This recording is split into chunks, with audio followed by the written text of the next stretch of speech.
gane bikare Messiah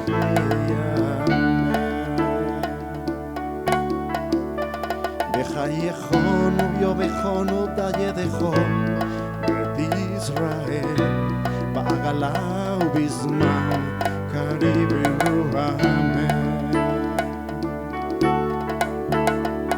יחס מרבה מברane al תלמד על מאיה במרו אמן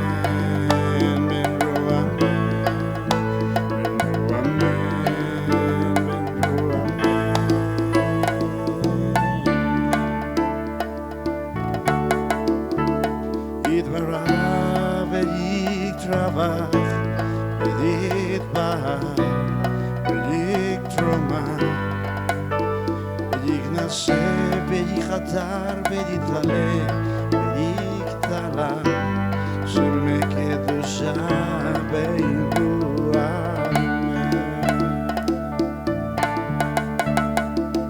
להעמיד כל ברכתה שירת תזבחתה ונחמתה להמירם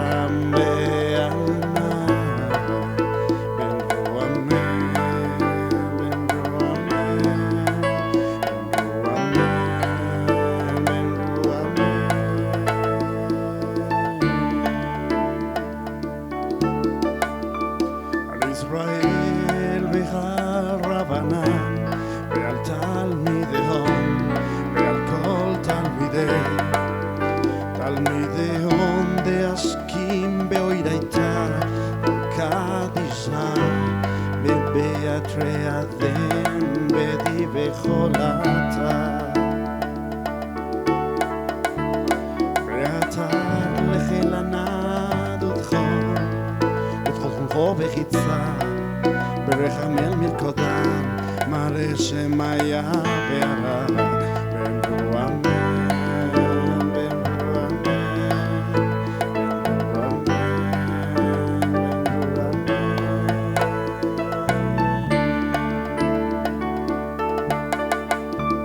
לחשלם נראה משמיה חיים בחץ זבה וישועה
Shabbat Shalom, hermanos.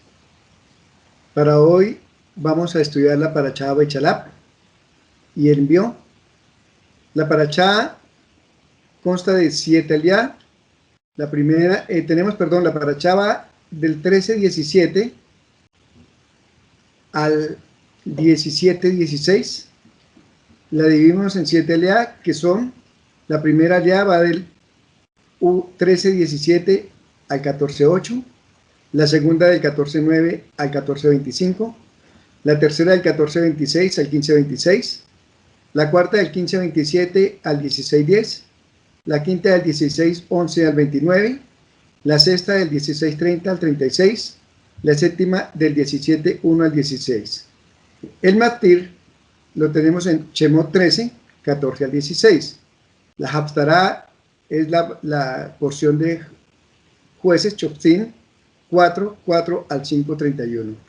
Y la porción del Brit Hadashah la encontramos en Johanán 6, 32 al 40. Entonces, empezamos. Por favor, la lámina número 3, gracias. Sucedió que cuando paró, dejó ir al pueblo del Eterno, no los guió por el camino de la tierra de los filisteos, ya que era cercana, porque dijo el Eterno: no sea que el pueblo se arrepienta cuando vea guerra y se devuelva a Misraim. El camino de la tierra de los filisteos hace referencia a una de las rutas que más tarde se conoció como la Vía Maris, o el camino al mar. Esta gran ruta que seguían las caravanas y las columnas militares es casi paralela a la costa del Mediterráneo, pero asimismo era muy vigilada, y un gran ejército de funcionarios ejercía estricto control sobre ella desde los fuertes fronterizos, lo cual presentaba un gran peligro para el pueblo, por lo que el Eterno decide mejor desviarlos. Aunque el camino más corto era el país de los filisteos, algunos escritores hablan de Gaza, el Eterno los dio por el camino más largo, el del Sinai. La principal lección que debía aprender era el significado de la palabra libertad. Esta parashá nos habla de libertad. Esta parashá nos habla de ser libres, de haber sacado a un pueblo de más de 400 años de esclavitud. La Torá menciona que si el camino a la libertad se tendría que haber enfrentado a la guerra, muy probablemente el pueblo hubiese retornado a Misraim, a pesar de que salieron de Egipto totalmente armados. No les faltaba espada a su lado, pero su corazón estaba falto de ánimo y espíritu de lucha. Pero sobre todo les faltaba confianza en el Eterno.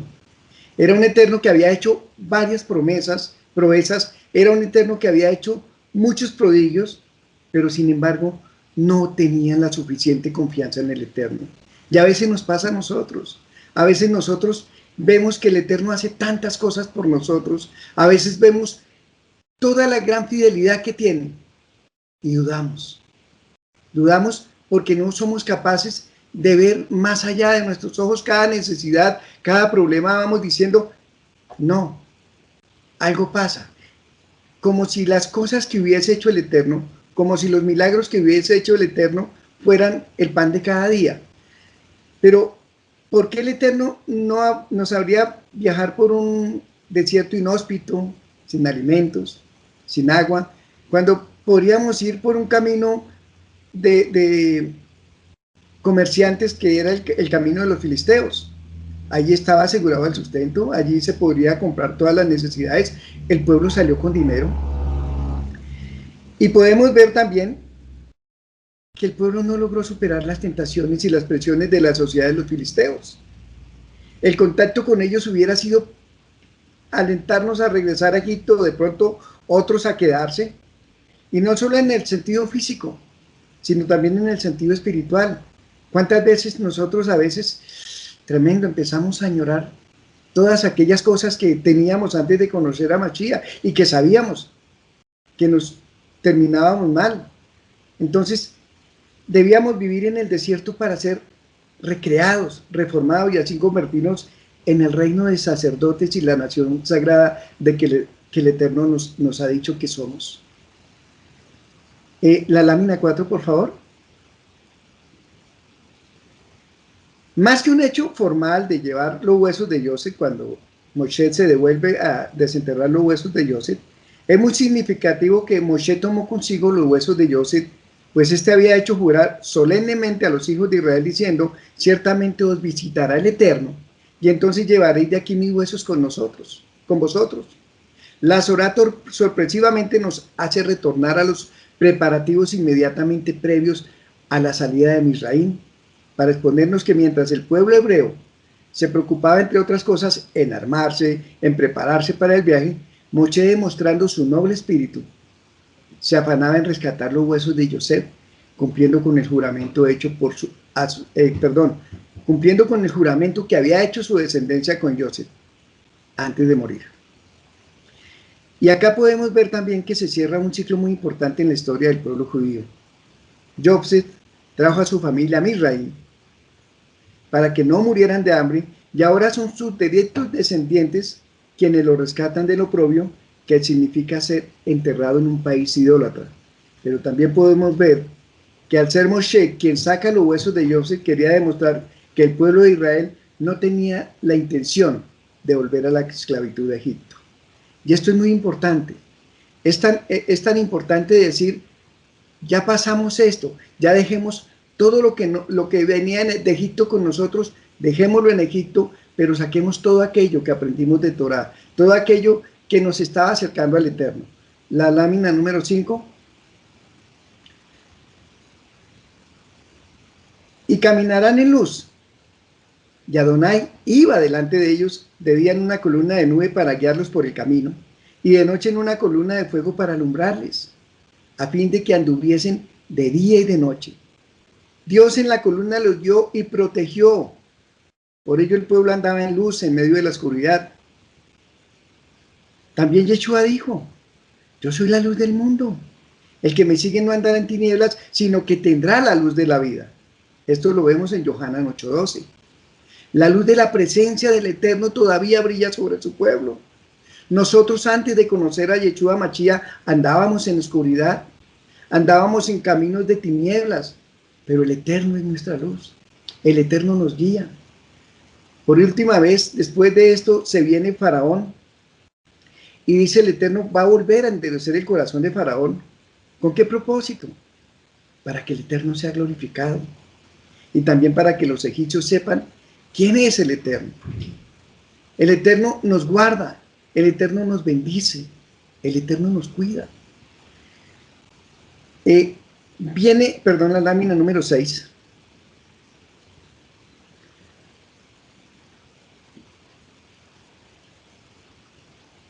Uno hubiera pensado que después de las 10 plagas con que el Eterno castigó a Egipto, ya se habrían dado cuenta del poder tan grande que tenía el Eterno, pero evidentemente aún no lo reconocían.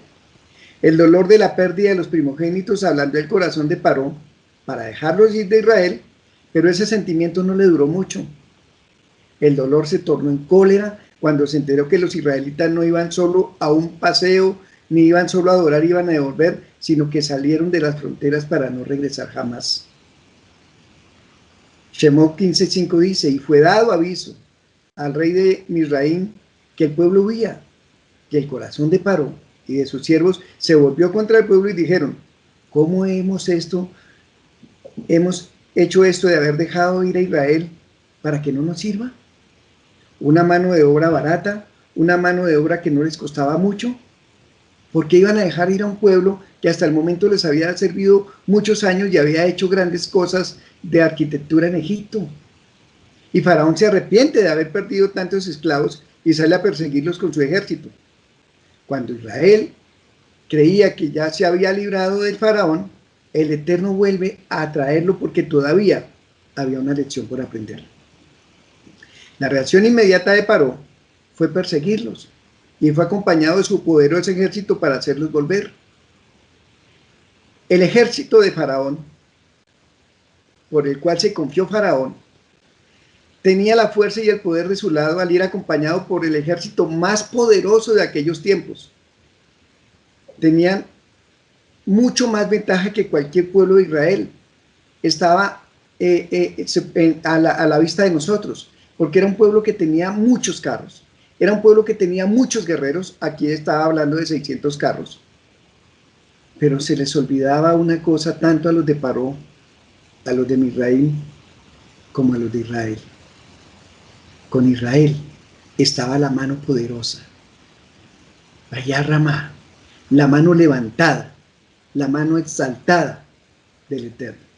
Por favor, la misma siguiente lo dice. Y les dijeron los hijos de Israel, ojalá hubiésemos muerto a manos del Señor en la tierra de Misraim, cuando estábamos sentados junto a la olla de carne y cuando comíamos pan hasta la saciedad.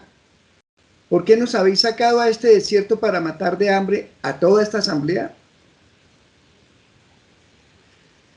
La historia de Pesach nos habla de la lucha que tuvo el pueblo durante todos estos años para salir de Egipto, de ser un pueblo esclavo, de ser un pueblo oprimido. Y por fin conseguimos la libertad que tanto añorábamos. Pero a partir de la Torá, cuando leemos este pasaje, nos preguntamos, ¿Realmente el pueblo judío quería salir de la esclavitud? Nosotros como humanos buscamos siempre la comunidad, intentamos ir por el camino fácil.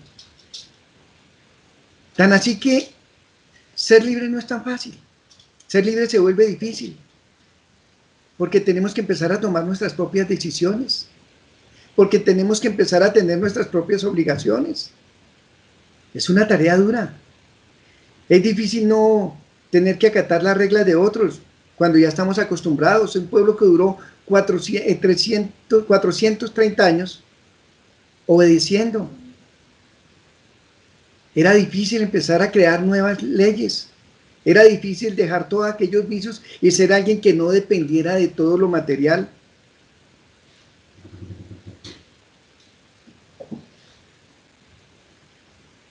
Ser libres nos muestra la verdad, nos muestra eso de lo que no tenemos escondido.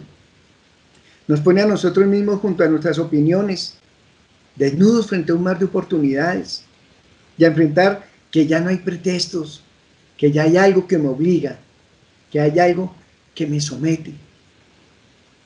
Éramos esclavos del pecado, éramos esclavos de nuestras propias concupiscencias, pero decidimos por Yeshua, decidimos seguir al Dios de Israel.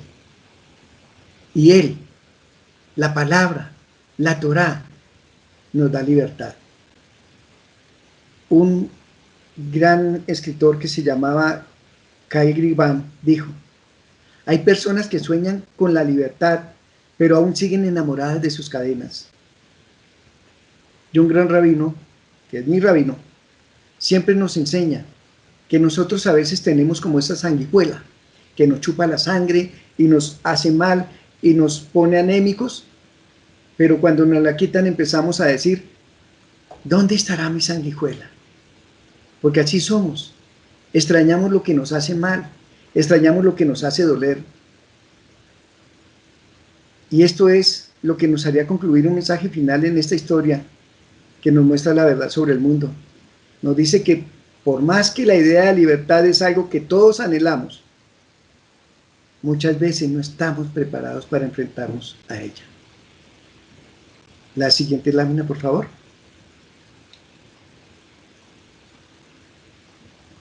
Pero Moshe dijo al pueblo: no temáis, estad firmes y ved la salvación de Hashem, que hará hoy por vosotros, porque los egipcios a quienes habéis visto hoy, no los volveréis a ver jamás. Hashem peleará por vosotros mientras vosotros os quedáis callados. El rabino Hirsch dice sobre la palabra hebrea Yeshua, aquí es donde podemos ver la salvación, Yeshua, que es una palabra específica para la salvación. Yeshua denota la salvación con respecto al ser del hombre que está en peligro. El pueblo de Israel estaba en peligro de muerte, por eso les dijo que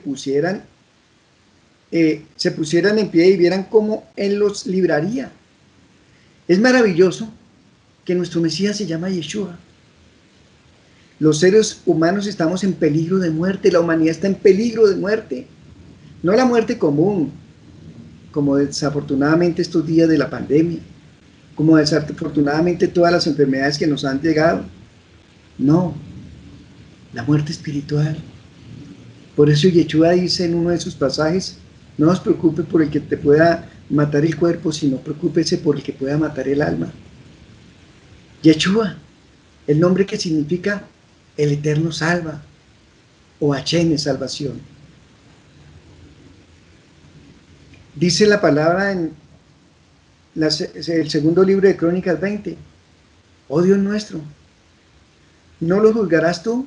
Porque en nosotros no hay fuerza contra la grande multitud que viene contra nosotros. No sabemos qué hacer, y a ti volvemos nuestros ojos.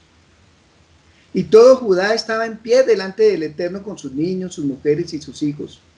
Ya estaban allí Jaasiel, hijo de Zacarías, hijo de Benaía, hijo de Jehiel, hijo de Matanías, levita, de los hijos de Asaf, sobre el cual vino el Espíritu del Eterno en medio de la reunión y dijo: oí Judá y todos vosotros moradores de Jerusalén, tú y el rey Josafat, Adonai os dice, no temáis ni os amedrentéis delante de esta multitud tan grande, porque no es vuestra guerra, sino es la guerra del Eterno.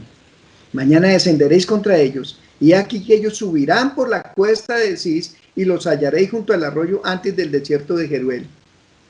No habrá para que peleéis con vosotros este caso, paraos, estad quietos, y ved la salvación de Hachén con vosotros. Oh Judá y Jerusalén, no temáis ni desmayéis, salid contra ellos, porque Adonai estará con vosotros. No era la única vez cuando estaban entre el mar y la espada. Es siempre que estamos en peligro, es siempre que tenemos la necesidad, y la palabra dice, clama a mí, y yo te responderé. Ese es el Eterno en que nosotros confiamos. Ese es el Eterno que aún en medio de la angustia está ahí, está preparado para ayudarnos, está preparado para levantarnos. No debemos tener miedo. Entonces el Eterno dijo a Moshe, ¿por qué clamas a mí? Di a los hijos de Israel que marchen. Moshe se encontraba entre el mar de los juncos y paró con todo su ejército. Con miedo clamó al Eterno, y la respuesta fue algo diferente a lo que Moshe esperaba. ¿Por qué clamas a mí? Yo ya les dije que iba a sacar al pueblo. Yo ya les dije que iban a salir adelante. Yo ya les dije que no iban a tener problema. Había dado la promesa. El pueblo regaría a la tierra que fluye leche y miel. Entonces, ¿por qué dudar? La siguiente lámina.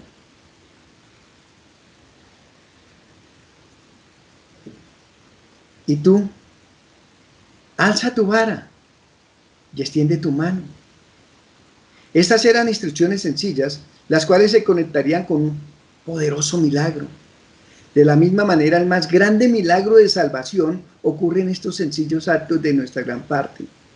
En cuanto a la vara de Moshe, esta no ejecutó el milagro, así que nosotros no somos salvos por lo que hacemos, sino que estamos conectados a través del milagro de la salvación de Mashiach. Por eso es tan sencillo decirle, Señor, yo quiero recibirte en mi corazón, yo quiero que tú seas mi Dios, yo quiero pertenecer a tu pueblo Israel. Es lo sencillo, porque es el Eterno quien hace todo. Es el Eterno quien pelea por nosotros. Es el Eterno quien nos levanta. Y el ángel del Eterno que iba delante del campamento de Israel se apartó e iba en pos de ellos. Asimismo, la columna de nube que iba delante de ellos se apartó y se puso a sus espaldas. E iba entre el campamento de los egipcios y el campamento de Israel. Y era nube y tinieblas para aquellos, y alumbraban a Israel de noche. Y en toda la noche nunca se acercaron unos a otros, porque el Eterno estaba en medio, como nube de fuego, o como nube o como tinieblas para los demás. El Eterno ha estado delante del pueblo de Israel el día en una columna de nube para guiarlos por el camino, y de noche en una columna de fuego para alumbrarles, a fin de que pudiéramos andar todo el tiempo. Y así, como lo hemos aprendido, nosotros también debemos estar todo el tiempo con el Señor, todo el tiempo en oración, todo el tiempo dándole gracias, habitar con Él. El que habita la sombra del Altísimo morará bajo la sombra del Omnipotente. La columna de nube entonces no es una nube común y corriente, sino el símbolo visible de la presencia de Dios entre el pueblo de Israel. El ángel y la nube, que han estado delante de Israel para guiarles, ahora pasan detrás para protegerles. Hasta ahora la columna de nube manifestaba la presencia del Eterno durante el día, y la columna de fuego manifestaba la presencia de Dios durante la noche. Pero aquí también representa que Él es quien nos guarda. Pasamos a la tercera aliada. Y dice, extendió Moshe su mano sobre el mar, y al amanecer regresó el mar a su estado normal. Los egipcios al huir se encontraban con él. Así derribó Hachén a los egipcios en el medio del mar. El cruce del mar duró toda la noche, desde que el viento empezó a soplar hasta que el último israelita lo pudo pasar. Y las aguas volvieron y cubrieron los carros y la caballería, y a todo el ejército de Faraón que había entrado en ellos. En el mar no quedó ni uno de ellos. Una división de carros de combate intenta alcanzar al pueblo de Israel. Es desbaratada y engullida por el mar junto con sus caballos y sus jinetes. Ese milagro ha ocupado incesantemente la atención de la humanidad. Hebreos 11:29 dice, según Abarbanel, a pesar de la magnitud de este acto, trasciende la naturaleza de las cosas. De los egipcios entraron, sin embargo, en el mar, en lugar de huir ante la magnitud de la visión que estaban presenciando. Y ese es el significado de la palabra Bani Ahsed, yo voy a fortalecer.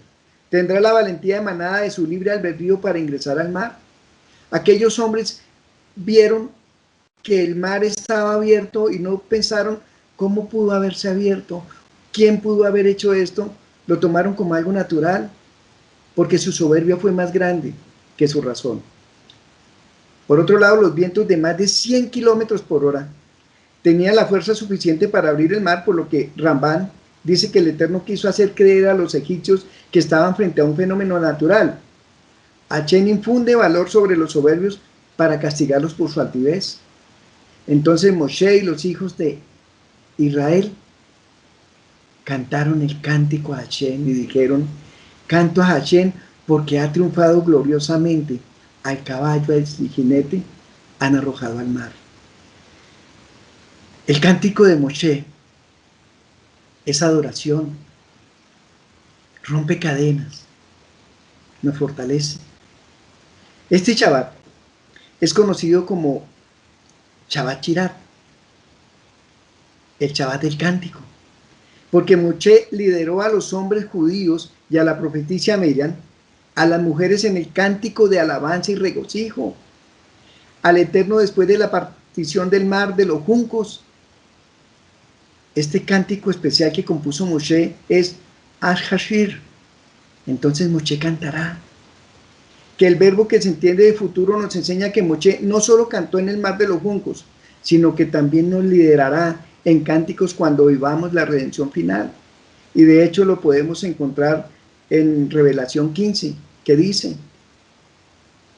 vi también como un mar de cristal mezclado con fuego, y a los que habían salido victoriosos sobre la bestia, sobre su imagen y sobre el número de su nombre, en pie sobre el mar de cristal, con arpas del Eterno, y cantaban el cántico de Moshe, siervo de Dios, y el cántico del Cordero, diciendo, grandes y maravillosas son tus obras, oh Señor Todopoderoso, justos y verdaderos son tus caminos, oh Rey de las naciones. Oh Señor, ¿quién no te temerá y glorificará tu nombre? Pues solo tú eres santo, porque todas las naciones vendrán y adorarán en tu presencia, pues tus justos juicios han sido revelados. El cántico de Moshe y del Cordero es el cántico de la redención final. Al igual que Moshe y los hijos de Israel salieron del mar, que simboliza la resurrección, así todos los que han puesto la confianza en el Mesías Yeshua, el Mesías de Israel, serán redimidos de la muerte para poder cantar en el otro lado este cántico eterno. La siguiente lámina.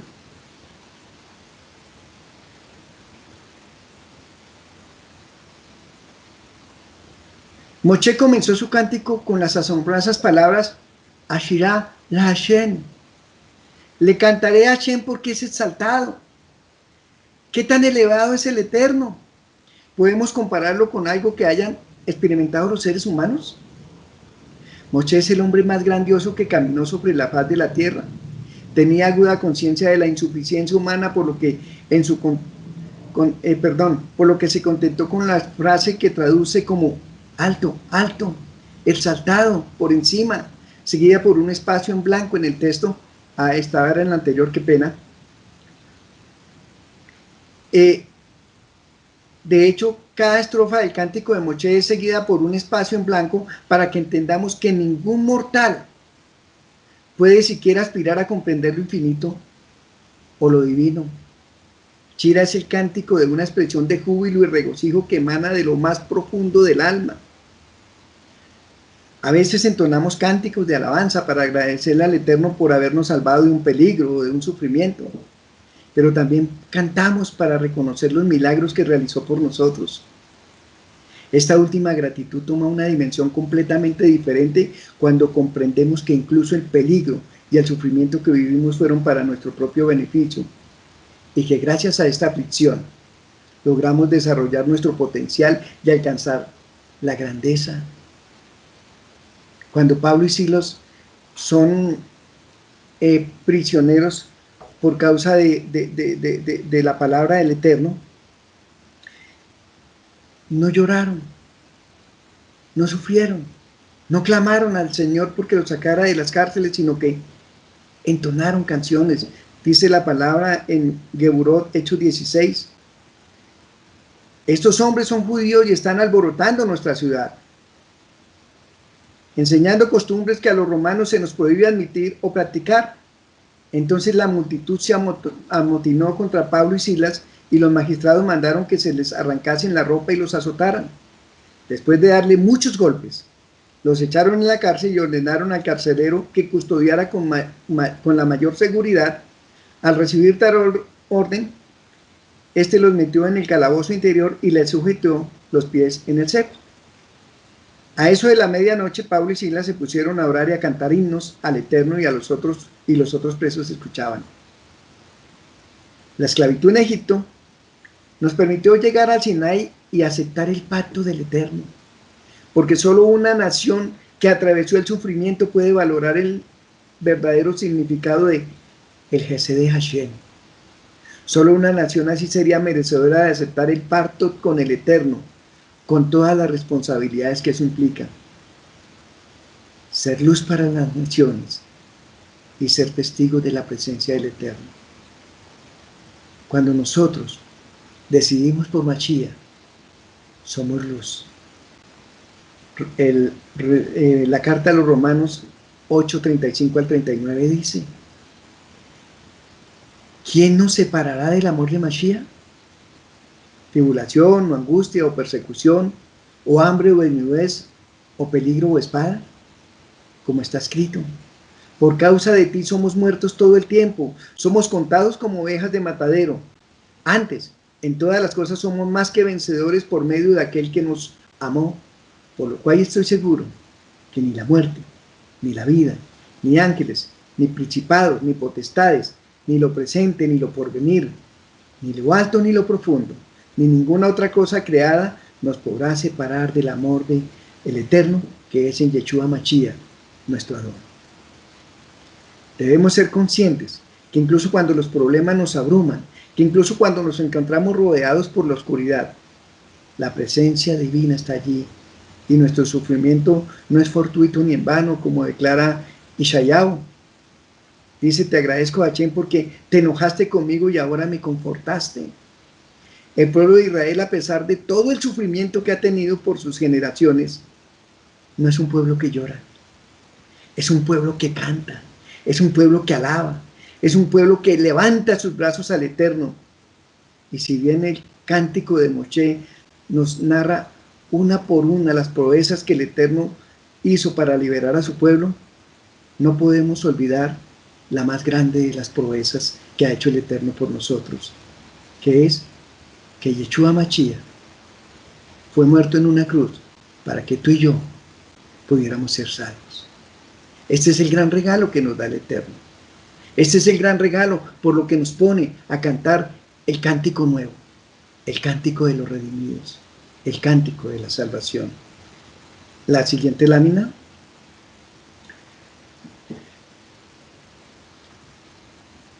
Convertir la desesperación en esperanza. Miriam, la profetisa, no solo lideró a las mujeres en el cántico, sino que también se acompañaron con panderetas. La profetisa Miriam preparó panderetas, tambores, porque tenía fe en que algún día llegaría la redención y la nación tendría motivos para cantar y celebrar. Esta es la fe pura de estas mujeres judías que imbuyen en nuestro pueblo. Esta es la fe que nos permitió sobrevivir a través de los siglos. Es la fe que debemos acudir cuando nos encontremos en apuros, cuando nos quieren hacer perder la esperanza, cuando quieren decir, como dice el Salmo: ¿en dónde está tu Dios? Pero Miriam tiene un significado grande. Viene de la palabra amargo. Maró habla, el maror habla de la hierba amarga. La hierba amarga Nosotros la recordamos en cada Pesaj cuando empezamos a colocarla sobre agua con sal para acordarnos que el pueblo sufrió amargura en Egipto. Pero también viene la palabra mará. Mará, ¿qué quiere decir amargura? Si nos acordamos, Noemí, cuando llega y pierde todo lo que tenía, todos a sus hijos y a su esposo, dice, ya no me llaméis Noemí, que quiere decir dulzura, llámeme Mará, que quiere decir amargura. Pero el Eterno no le cambió el nombre, porque tenía grandes cosas también para Noemí. Y Miriam, la profetisa, hermana de Aarón, tomó en su mano el pandero y todas las mujeres salieron tras ella con panderos y danzas. El espíritu profético se manifiesta en muchas maneras, entre otras como calor, como luz, como inspiración, como revelación, como poder y como verdad. En este momento estaba operando la profecía de manera inspiradora para cantar y para danzar. Aquellas melodías, los ritmos y las danzas que son inspirados por el Ruach HaKodesh manifiestan la gloria del Eterno. Y después viene que anduvieron 3 días en el desierto. El pueblo llevaba 3 días sin encontrar agua y empieza a murmurar porque al llegar a Mará no pudieron beber de las aguas porque eran aguas amargas. El Eterno les concede otro milagro. Moshe lanza un árbol en las aguas amargas y estas se vuelven potables. El final del episodio parece emular al del Mar Rojo, ya que es feliz. Moshe dice al pueblo, si oyeres atentamente la voz del Señor tu Elohim, e hicieres todo lo recto delante de sus ojos y diereis oído a sus mandamientos, guardaréis todos sus estatutos y ninguna de las enfermedades de las que envían los egipcios te enviaré a ti, porque yo soy el Eterno, tu sanador. Cuando lanzaron las aguas, el árbol a las aguas, fueron sanadas y se hicieron dulces. Allí el Eterno empezó a entregar estatutos y ordenanzas. Empezó a entregar la Torá. Dice la palabra en Proverbios 3:1. Hijo mío, no te olvides de mi ley y tu corazón guarde mis mandamientos, porque largura de días y años de vida y paz te aumentarán. Nunca se aparten de ti la misericordia y la verdad. Átalas a tu cuello. ¿Qué es la Torá? La Torá es árbol de vida, según el Salmo 119, 103. La Torá es dulce. Apocalipsis dice, las hojas del árbol de vida traerán sanidad a las naciones. El Salmo 103 dice, Señor, es nuestro sanador, perdona nuestras iniquidades, sana todas nuestras enfermedades, rescata nuestra vida de la fosa, nos corona de bondad y compasión, colma de bienes nuestros años y nos renueva. Así como el pueblo de Israel no podía estar 3 días sin agua, así mismo nosotros no podemos estar 3 días sin Torá, porque la palabra dice en Yohanan 7:38, el que cree en mí, como dice la Escritura, de su interior correrán ríos de agua viva. Y cuando habla de 3 días, y habla de agua, y habla de sanidad, también podemos decir que dice Yeshua Mashiach, nos dice en el libro de Mateo 8:40, Mateo, porque como Jonás estuvo en el vientre del gran pez 3 días y 3 noches, así estará el Hijo del Hombre en el corazón de la tierra 3 días y 3 noches. Acordémonos que en 3 días y 3 noches que Yeshua Mashiach venció la muerte, también nosotros con él juntamente vencimos la muerte. La siguiente lámina.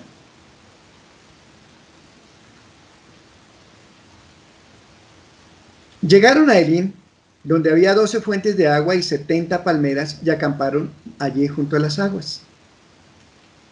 Unos 24 kilómetros más hacia el sur, exactamente a una jornada de marcha, se extiende el magnífico oasis con umbrías, palmeras y muchas fuentes. Este es el bíblico Elim. El segundo lugar de reposo más allá de Elim empieza el desierto de Sin junto a las costas del Mar de los Juncos. Después de que habían salido de Elim, está en Shemot 16, 2-3, toda la congregación de los hijos de Israel murmuró contra Moshe y contra Aarón en el desierto Dijeron que hubiera sido mejor morir en Egipto. Dijeron que cuando se sentaban junto a las ollas de carne comían pan hasta saciarse. Pues nos habéis traído a este desierto para matar de hambre a toda esta multitud. Los hijos de Israel no estaban acostumbrados a las privaciones. Si eran esclavos de una vida dura, no había preocupaciones por saciar el hambre, ya que eran alimentados por sus opresores, por los dueños de ellos siendo esclavos. Y el Eterno tiene misericordia y dice que haría llover sobre el cielo y que les daría una doble porción el sexto día. Acercaos a la presencia de Dios, porque Él ha oído vuestras murmuraciones. Vuestras murmuraciones no son contra nosotros, dice Moshe, sino contra el Eterno.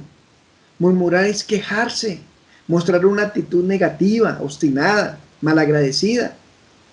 Es protestar, reclamar, gemir. Lamentarse es algo que el Eterno aborrece. Muy pronto y en cada prueba pareciera ser que se olvidaban de las grandes maravillas que había hecho el Eterno. Y por eso siempre el Eterno nos recuerda. Podemos leerlo en el Salmo 106, del 11 en adelante, que dice: cubrieron las aguas a sus enemigos, no quedó ni uno de ellos. Entonces creyeron a sus palabras y cantaron su alabanza. Bien pronto olvidaron sus obras, no esperaron su consejo, se entregaron a un deseo desordenado en el desierto y tentaron al Eterno en la soledad. La raíz de ese pecado es la incredulidad. Lo hacemos porque no escuchamos la voz del Eterno. Decimos creer en su palabra, pero no damos testimonio de que sea verdad que creemos en Él. Dudamos de su bondad. No creemos que Él es bueno. Esa es nuestra naturaleza. Nuestra naturaleza es que si las cosas no nos salen como nosotros creemos, entonces, ¿para qué soy hijo de Dios? Creemos que el Eterno no lo tenemos a veces para servirle, sino para que nos sirva. Hemos cambiado por causa de nuestra concupiscencia la naturaleza del Eterno. Entonces dijo Hashem a Moshe: he aquí yo haré llover pan del cielo para vosotros, y el pueblo saldrá y recogerá diariamente la porción de cada día, para ponerlos a prueba si andan o no en mi ley. Normalmente el pan viene de la tierra. Lo oramos en cada semana, cada Shabbat, cuando decimos: Señor, gracias porque nos diste el fruto de la tierra. Pero aquí vemos cómo el Eterno cambia el orden de lo natural y les da el pan del cielo, para enseñarles acerca de Mashiach, que el pan del cielo es como está escrito en Yohanan 6, del 31 al 35. Nuestros padres comieron el maná en el desierto, como está escrito, les dio a comer pan del cielo. Entonces Yeshua les dijo: en verdad os digo, no es Moshe el que os ha dado el pan del cielo, sino que es mi Padre el que os da el verdadero pan del cielo. Porque el pan del Eterno es el que baja del cielo y da vida al mundo. Entonces dijeron: Señor, danos siempre ese pan. Yeshua les dijo: yo soy el pan de vida. El que a mí viene no tendrá hambre, y el que cree en mí nunca tendrá sed. La siguiente lámina.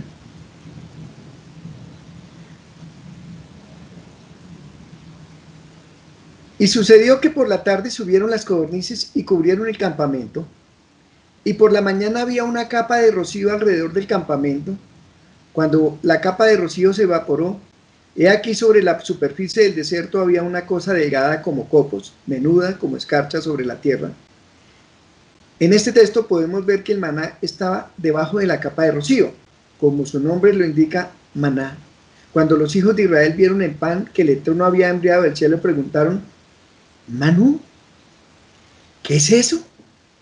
De allí podemos ver su nombre, man o maná.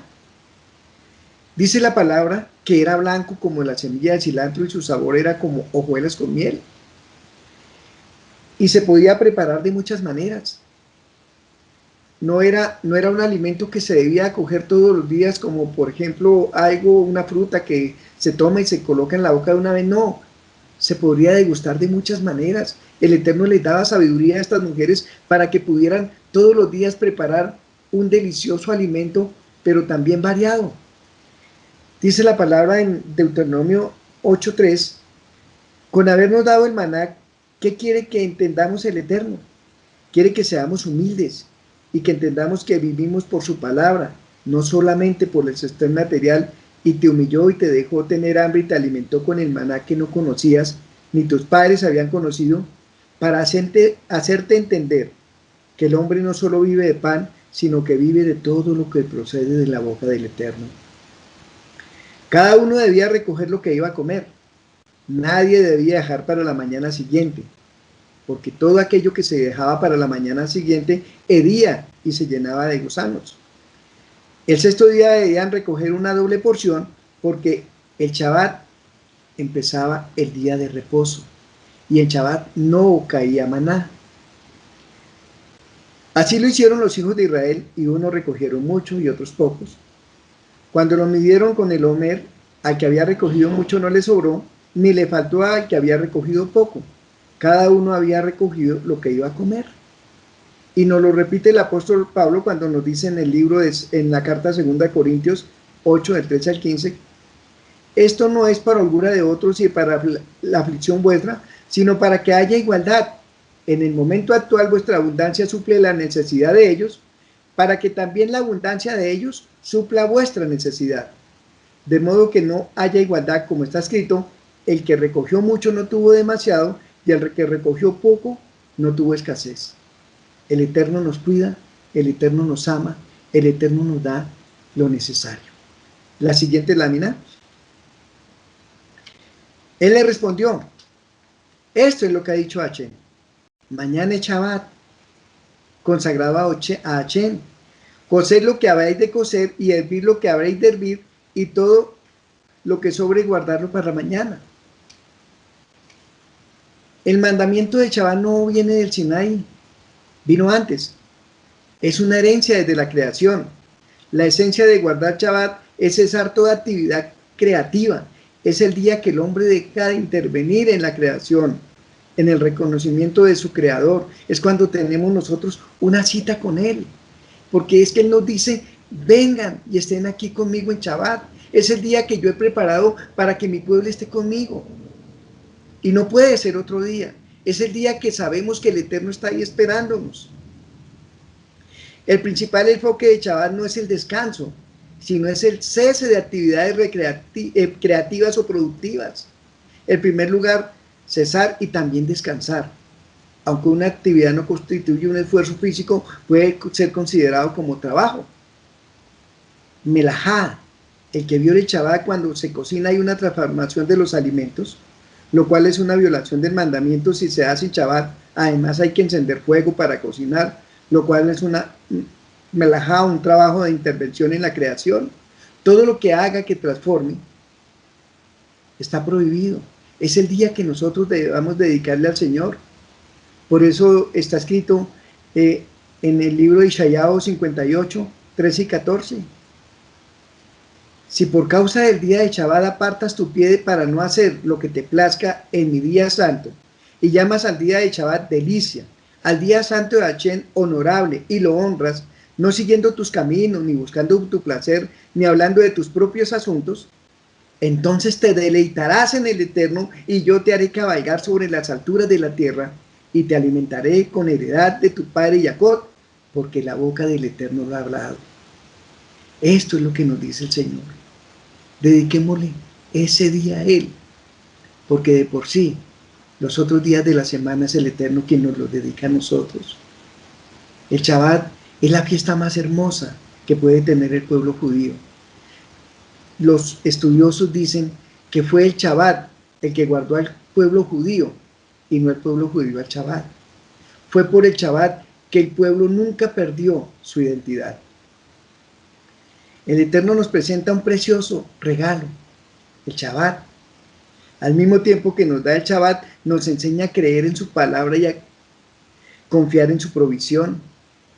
Estas son las lecciones eternas e invaluables, porque íntimamente ligadas con el Shabbat están la humildad y la fe en la provisión del Eterno, el maná de cada día. ¿Qué relación tiene el Shabbat con la fe y el Eterno? Podemos verlo en Hebreos 4, 1 a 3, que dice: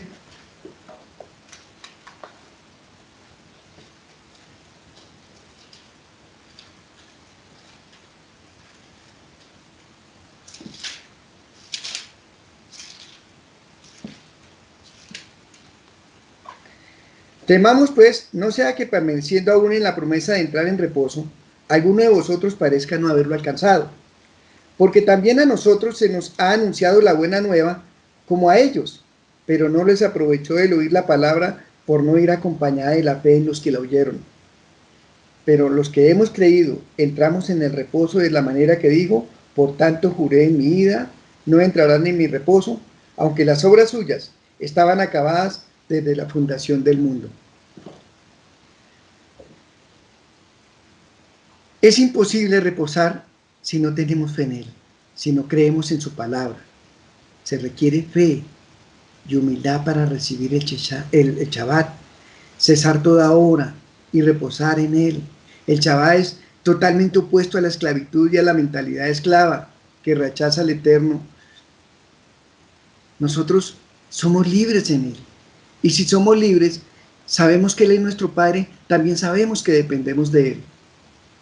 Porque muchas veces decimos, no, pero es que si no hago este negocio, después no me sale nada. No, muchas veces está en nuestras manos el descansar, el dedicarnos a las cosas del Eterno. Y por eso dice, dediquémonos a las cosas de Él y Él se dedicará a las cosas de nosotros. No hacerlo es ser uno de pronto arrogante y obstinado. Es esa mentalidad esclava que rehúsa a que nosotros confiemos nosotros en lo que nosotros mismos podemos hacer y no en lo que el Eterno nos da. Es bueno no creer en nuestras propias fuerzas carnales. Es bueno saber que realmente nosotros dependemos del Eterno y que si nosotros dependemos del Eterno no tenemos necesidad de nada más. La siguiente lámina. También dice que a pesar de que el Señor ya les había dicho que no debían recoger en Shabbat, muchos salieron a buscar. Por supuesto, no encontraron. Pero ahí es donde dice el Señor, si van a guardar o no mis mandamientos, si van a hacer o no lo que yo les estoy pidiendo. Y se nos olvida, se les olvidó a la semana.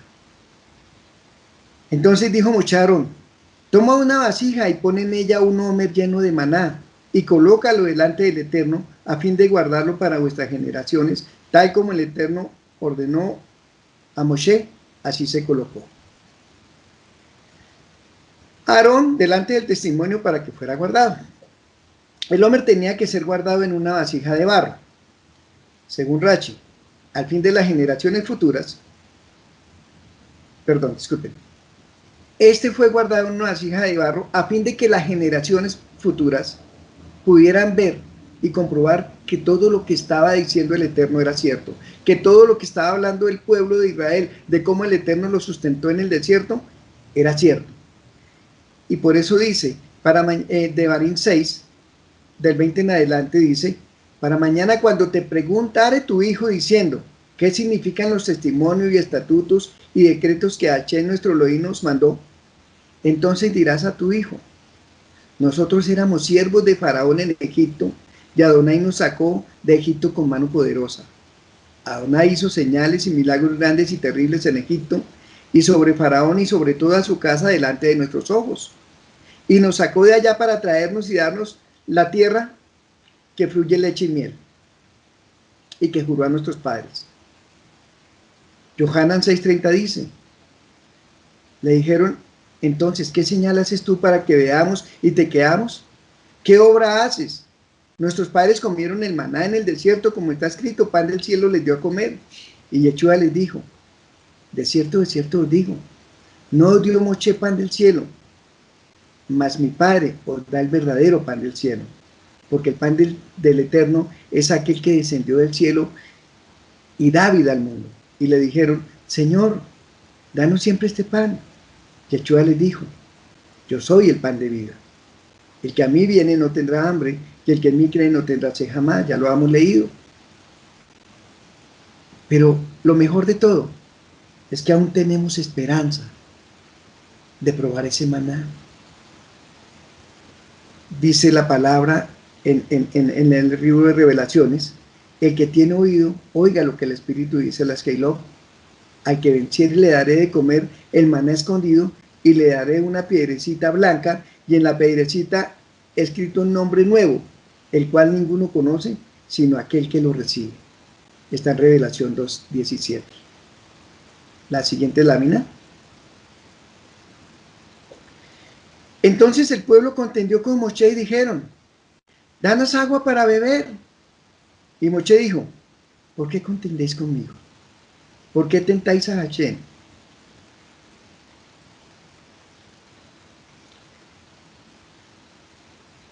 Y aquí yo estaré delante de ti. Este ya es cuando llegan a la peña, a Oreb.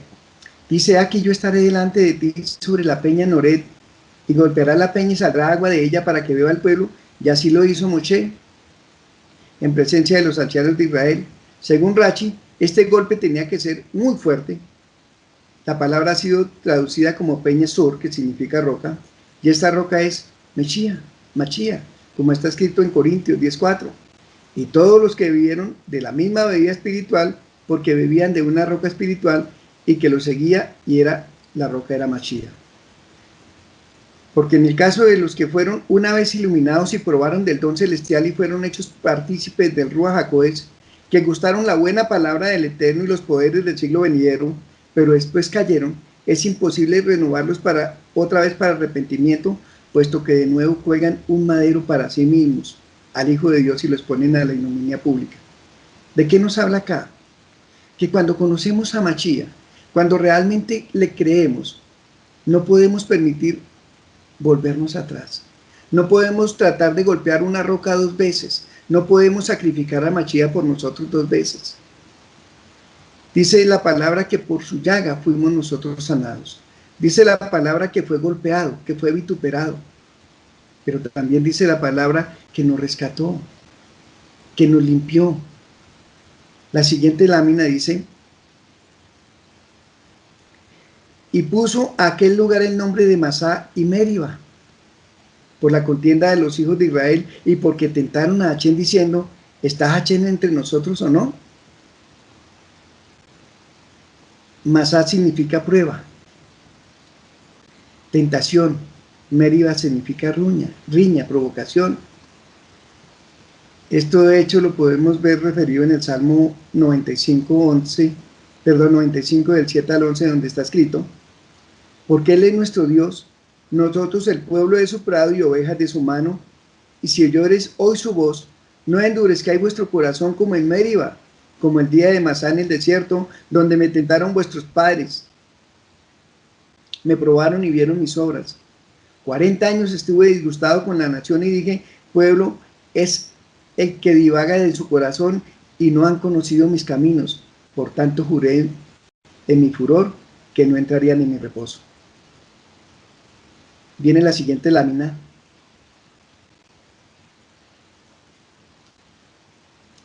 Aquí podemos ver que puso el lugar del nombre Masá y Meriba por la contienda de los hijos de Israel y porque tentaron a Hashem diciendo: ¿realmente está Hashem con nosotros? Muchos exégetas dicen que realmente el pecado fue dudar de la presencia de Dios, dudar de que con ellos iba el Eterno, cuando hicieron todas las proezas, todas las grandes cosas que hizo el Eterno por ellos y no le reconocieron. Como nos lo enseñó para estos días una gran predicadora, nos decía: porque el Eterno estaba con ellos, el Eterno los acompañaba, pero el pueblo y su corazón estaban lejos del Eterno. Podemos pasar a la siguiente lámina.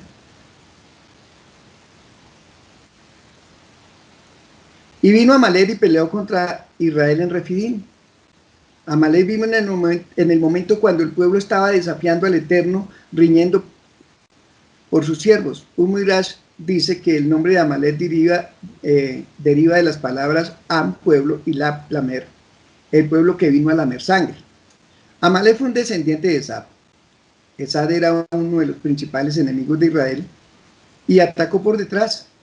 Está escrito en el libro de Devarim 25, 17 al 19. Acuérdate de lo que te hizo Amalek en el camino, cuando saliste de Misraim, cómo te salió al encuentro en el camino y atacó entre los tuyos a todos los agotados en tu retaguardia. cuando tú estabas fatigado y cansado, y él no temía al Eterno.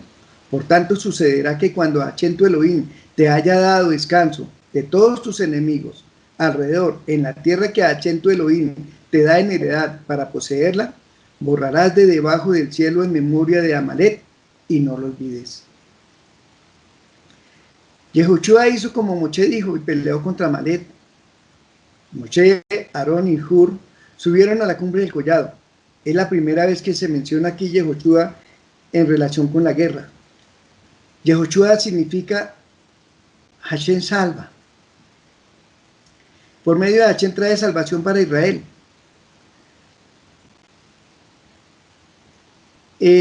Yehoshua representa también a nuestro Mashiach. Por medio de nuestro Mashiach Yeshua hay redención para todo el mundo. Aarón es el hermano de Moshe que representa la intercesión del líder. Acordémonos que Aarón era el sumo sacerdote. El sacerdote representaba la intervención de él y el pueblo para lograr el favor del Eterno. Y Hur, que nos representa como la esperanza, la luz, el poder pelear contra nuestros enemigos. La lámina número 20 dice: pero las manos de Moshe pesaban. Entonces tomaron una piedra y la pusieron debajo de él y se sentó en ella, y Aarón y Hur le sostenían las manos, uno al lado del otro y al otro lado. Así estuvieron sus manos firmes hasta que se puso el sol. La guerra no era solo física, también era una guerra espiritual. Moshe hizo su parte mediante la oración y el ayuno para enfrentar los espíritus malignos que estaban detrás de los amalecitas. Y Yehoshua hizo su parte para enfrentar los ataques físicos. Ambas cosas eran necesarias para salvar al pueblo. Pero la piedra significa la representación de Yeshua Mashiach, en la cual Moshe se sentó. Cuando nosotros estamos firmes en la roca, no debemos temer.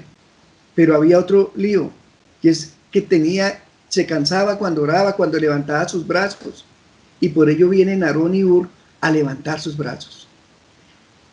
En este momento en que levantan sus brazos, el pueblo prevalecía y vencía a Amalek. Cuando los brazos de Moshe caían por el cansancio, Amalek prevalecía y vencía a Israel. Pero estos dos hombres que estaban al lado tuvieron los brazos de Moshe en alto para que el pueblo pudiera ganar esta batalla. Y podemos ver en esta lámina, lo hermoso es que de cada palabra podemos sacar un acróstico que dice Ajín, que quiere decir hermanos.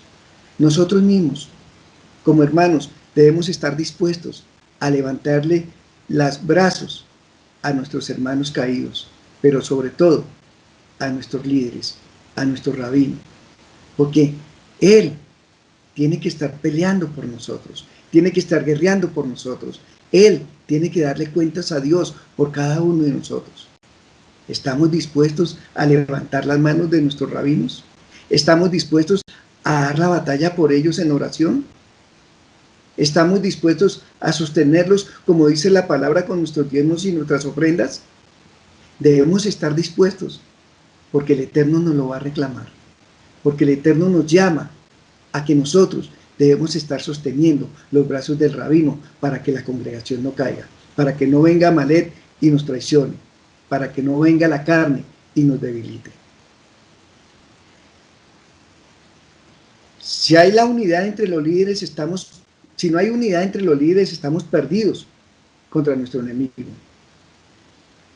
Entonces Hashem dijo a Moshe: escribe esto en un libro para que sirva de memorial y haz saber a Yehoshua que yo borraré por completo la memoria de Amalek de debajo del cielo. Se debe de escribir en un libro que no se olvidará. Yehoshua recibió este mensaje. Esto alude, según Rashi, a que iba a ser el sucesor de Moshe, pero también alude a que Yeshua es el único que podrá finalmente destruir el poder de Amalek en los últimos tiempos. La lámina 21.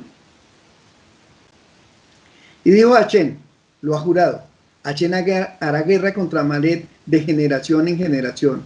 Esto nos enseña que en cada generación hay un Amalek que intenta destruir al pueblo judío. Amán, que aparece en el libro de Esther, fue un descendiente de Amalek. Más acá tenemos a Adolfo Hitler. Grandes líderes palestinos como Yasser Arafat, y se cree que va a venir el antimesías también, pero será acabado con la boca del Eterno. Pero por último viene la construcción del altar. Moshe no baja sus manos para la inactividad, sino que inmediatamente construye con ellos un altar y lo llama Adonai Nisi, que significa el Eterno en mi estandarte. Porque durante toda la batalla se gozaba del triunfo mientras que las manos permanecían levantadas al Eterno. Y levantando ese altar, Moshe da gracias a Dios y toda la gloria y la honra por la victoria conseguida, de manera que él ve el mérito de Dios en el Eterno mismo y no en la oración. Hermanos, si bien nosotros debemos orar y clamar, si bien nosotros debemos estar pegados al Eterno, no creamos ni por un instante que fue nuestra oración la que hizo el milagro. Es el Eterno, quien pueda que nos use, quien pueda que nos dé dones, pero es el Eterno quien nos levanta, es el Eterno quien nos sana, es el Eterno quien da vida, es el Eterno por quien murió Yeshua para que nosotros fuésemos salvos. Que no se nos olvide que estamos en sus manos, que si éramos esclavos, ahora somos libres, libres en Mashiach, libres en el Eterno, para que de esta libertad podamos dar testimonio. Shabbat Shalom, hermanos.